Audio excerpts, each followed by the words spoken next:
تو میں پھر پریشان رہنے لگی۔ اب تو کارخانہ بھی بند ہو رہا تھا، پریشانی ہی پریشانی تھی۔ اب تو 2 وقت کی روٹی کے بھی لالے پڑ گئے تھے۔ اکثر پڑوسن مجھے کہتی کہ جس مکان میں رہتی ہو یہ آسیب زدہ ہے، ان کے مطابق اس مکان میں کسی کو خوش نہیں دیکھا گیا۔ اب میرے ذہن میں یہ خیال بھی آتا تھا کہ کہیں یہ پریشانی آسیب کی وجہ سے تو نہیں۔ ایک روز میں نے سامنے والی خالہ سے یہی بات پوچھی تھی، تب انہوں نے بتایا کہ یہاں ایک ڈاکو مارا گیا تھا۔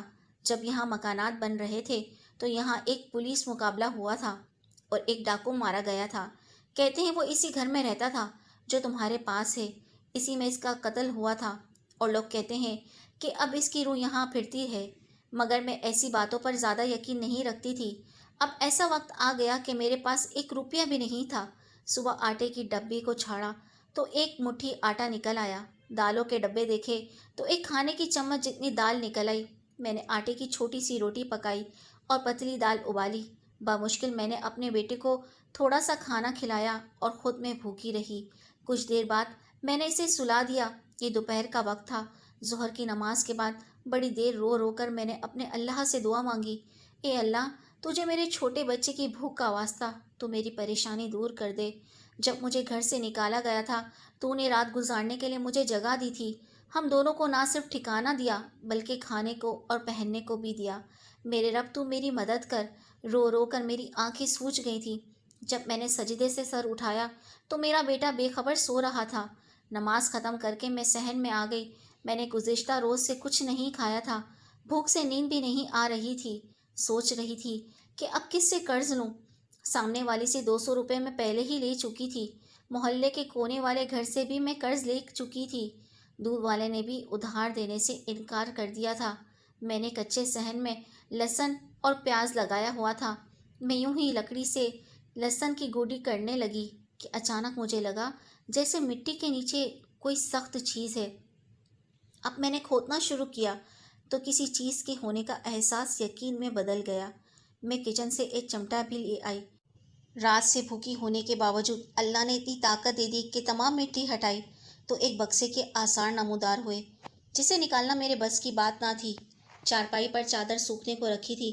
میں نے چارپائی گھسیٹ کر کھودی ہوئی جگہ پر رکھی کہ پڑوسن سے کوئی بچہ وغیرہ اوپر سے نہ دیکھ لے، کیونکہ دیواریں بہت چھوٹی تھیں۔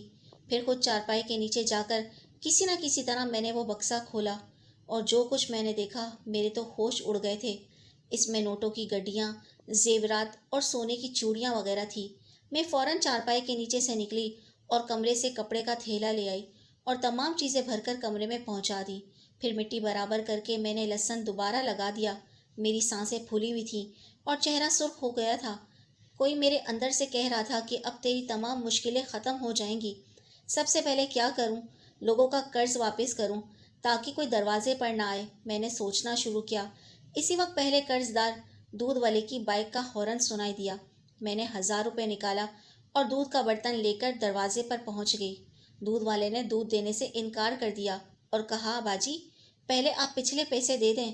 میں نے 1000 روپے کا نوٹ آگے بڑھایا، جس نے جادو کا کام کیا۔ آواز میں نرمی اتر آئی تھی، باجی دودھ کتنا چاہیے؟ اب نہیں چاہیے، حالانکہ برتن میں لائی تھی، لیکن میرا دل نہیں کہہ رہا تھا کہ میں اس سے دودھ لوں، کیونکہ وہ مجھ سے کافی سخت موری سے بولا تھا۔ اس کے بعد سامنے والے کا قرض دینے میں اس کے گھر گئی، دروازے پر دستک دی۔ سامنے والی سمجھ رہی تھی کہ میں پھر سے پیسے مانگنے آئی ہوں۔ میں نے ان کے دروازے پر جا کر کہا، اپنے پیسے لے لیجئے۔ فوراً دروازہ کھل گیا۔ میں نے ان کا قرض لوٹا دیا۔ گلی میں ڈبل روٹی والے آتے تھے، اس وقت بھی آ رہے تھے۔ میں نے اچھے والے شیرمال لیے۔ میرے بیٹے کو شیرمال بہت پسند تھا۔ جیسے ہی گھر پہنچی تو دروازے پر دستک ہو رہی تھی۔ دروازہ کھولا تو کونے والے گھر سے ایک عورت جس سے میں نے ادھار لیا تھا اپنی بہن کو لے کر آئی تھی، جس نے آتے ہی لڑنا شروع کر دیا۔ ان کے تیور اچھے نہیں لگ رہے تھے۔ لگتا تھا کہ اگر آج میں نے پیسے نہ دیے تو وہ دونوں بہنیں مجھے مار دیں گی۔ میں نے اندر سے پیسے لا کر دے دیے۔ دیکھا ایسے نکلتے ہیں پیسے۔ اس کی بہن نے فاتحانہ نظروں سے اپنی بہن کو دیکھا تھا۔ ان کے جانے پر میں نے دروازہ بند کرنا چاہا تو مالک مکان آ گئی۔ میں نے اسے سلام کیا تو وہ کہنے لگی، میں سلام کا جواب بعد میں دوں گی، پہلے تم میرے پیسے ادا کرو۔ میں نے اسٹور سے پیسے لا کر انہیں دے دیے۔ اب میں چاہتی تھی کہ مکان خریدنے کی بات کروں، لیکن وہ آپے میں نہیں تھی۔ ان کو مجھ سے جھگڑتے دیکھ کر ریحان رونے لگا تھا۔ میری بھی آنکھوں میں آنسو آ گئے۔ ان کے جانے کے بعد دروازہ بند کر کے میں نے ریحان کو اپنے کلیجے سے لگا لیا تھا۔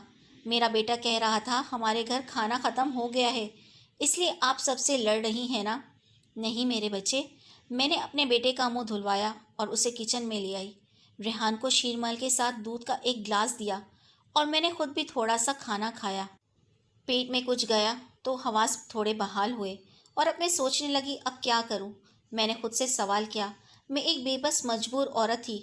اگر کسی کو ذرا سا بھی شک ہو گیا کہ میرے پاس اتنے پیسے ہیں تو نہ جانے کیا ہوتا۔ میں نے فیصلہ کر لیا کہ اپنی مفلسی کا رونا جاری رکھوں گی، اس سے لوگ مجھ سے دور بھاگیں گے۔ خرچ برائے نام پہلے کی طرح رکھا تاکہ پیسے نظر نہ آئیں۔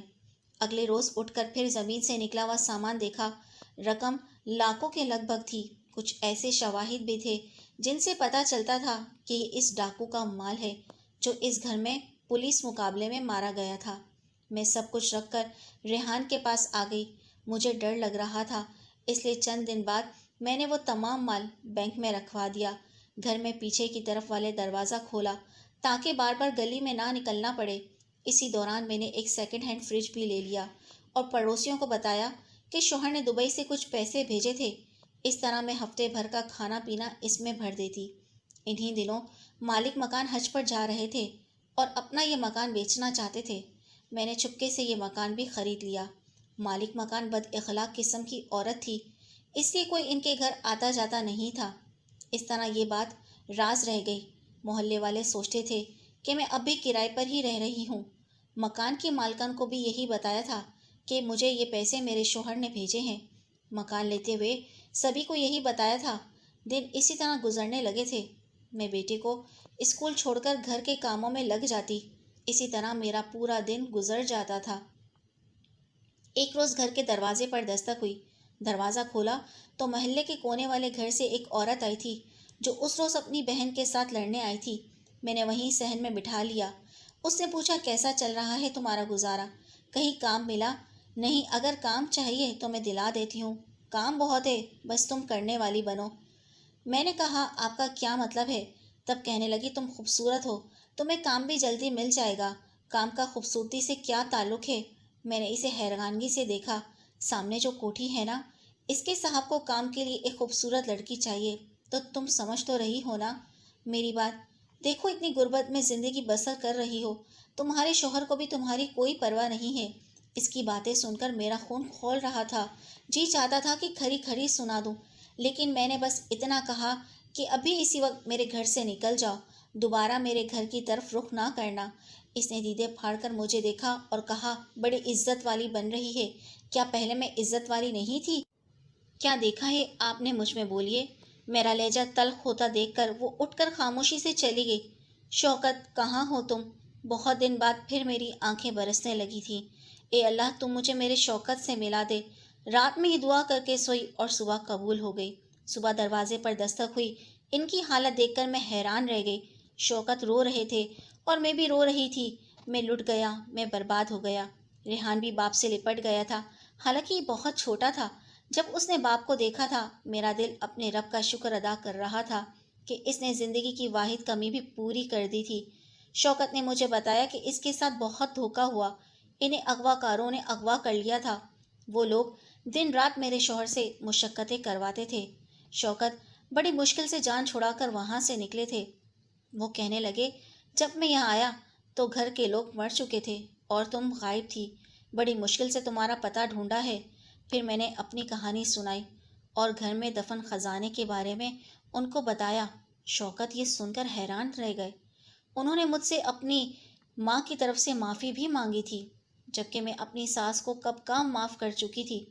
میں نے انہیں کہا کہ اب اس پیسے سے آپ کوئی کاروبار کریں اور غریبوں کی مدد کریں۔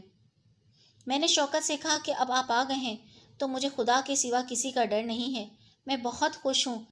خوشی میرے آنگن سے امنڈ رہی تھی۔